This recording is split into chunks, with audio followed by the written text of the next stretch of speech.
This is the Lord's message to the world. That even those persons who are socially in a very depressed or rejected state can elevate themselves to the highest ultimate perfection and be fit to be spiritual masters of the whole universe if they sincerely take to the process of bhakti and the chanting of the holy names. I'd like to speak something about the background of Bhakti Tirtha Maharaja's race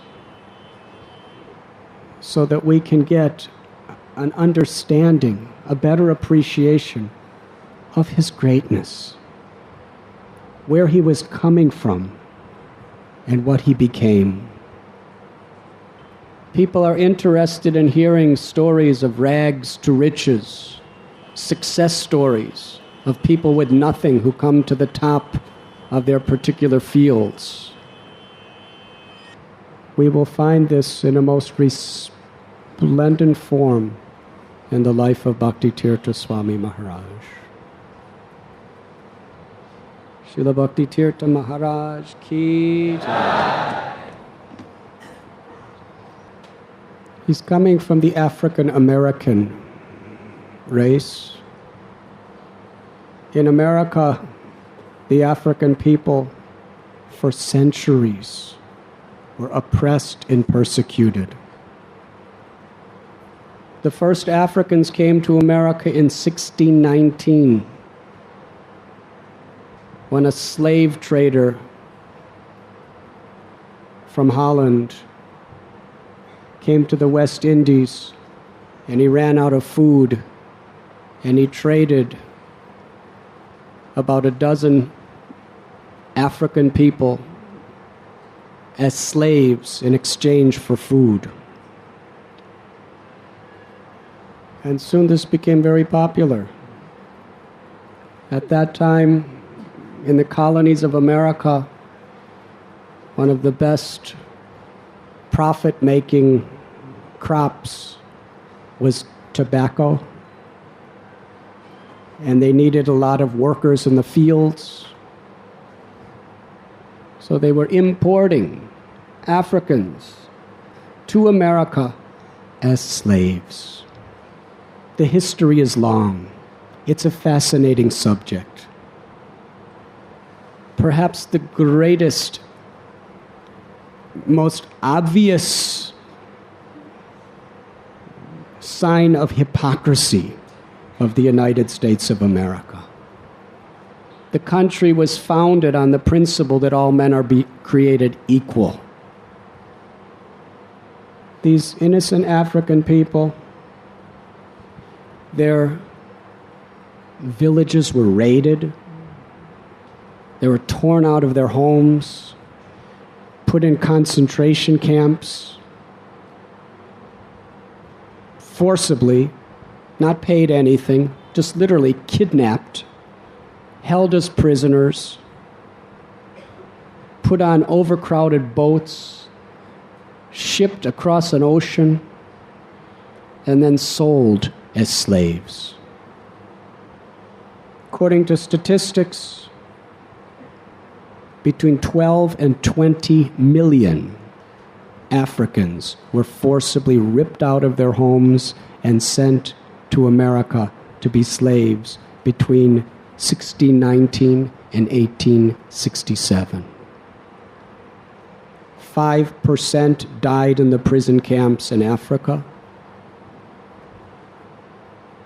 Over 15% died due to overcrowded, inhumane conditions on the boats. And 30% died within the first 3 months of being in America due to inhuman conditions in which they were treated.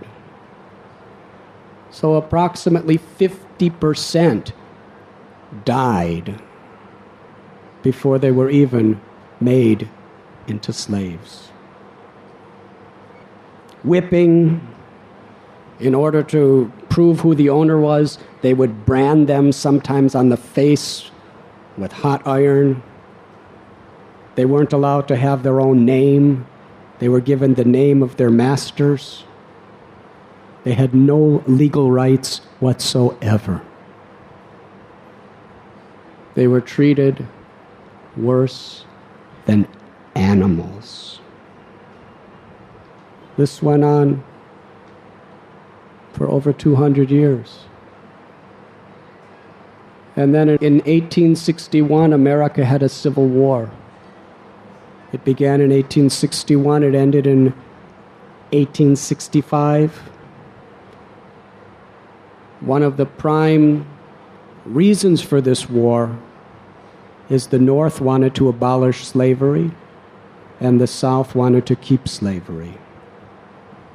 3 million men fought in this war. 600,000 Americans were killed.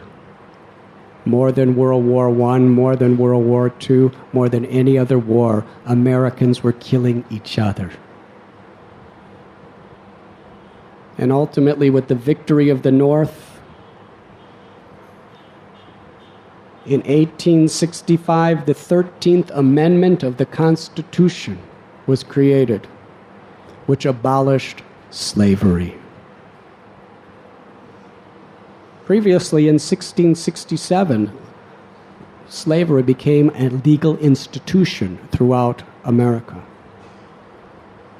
After 200 years, they finally came to the point of freeing the slaves.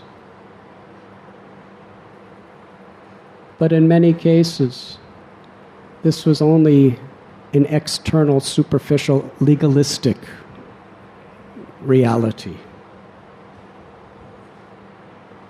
Because the people, the African American people, were so downtrodden, and they were looked upon as such inferior beings by the white people,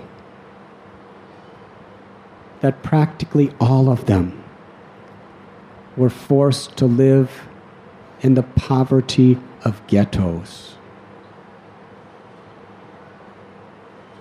Little food, little sanitation. They were not given the rights to have proper education. Therefore, practically the only jobs they could get, if any, was just hard labor.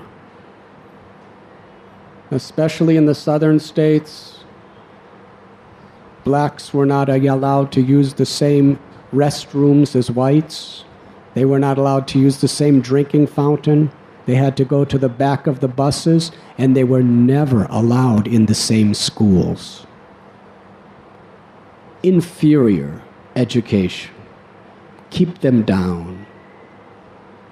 And if they tried to get some rights, they would usually be beaten, tortured, or killed.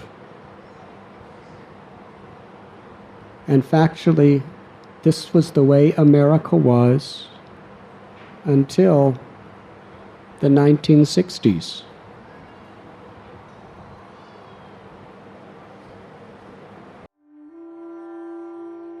You were listening to Radhanath Swami on devotionalnectar.com.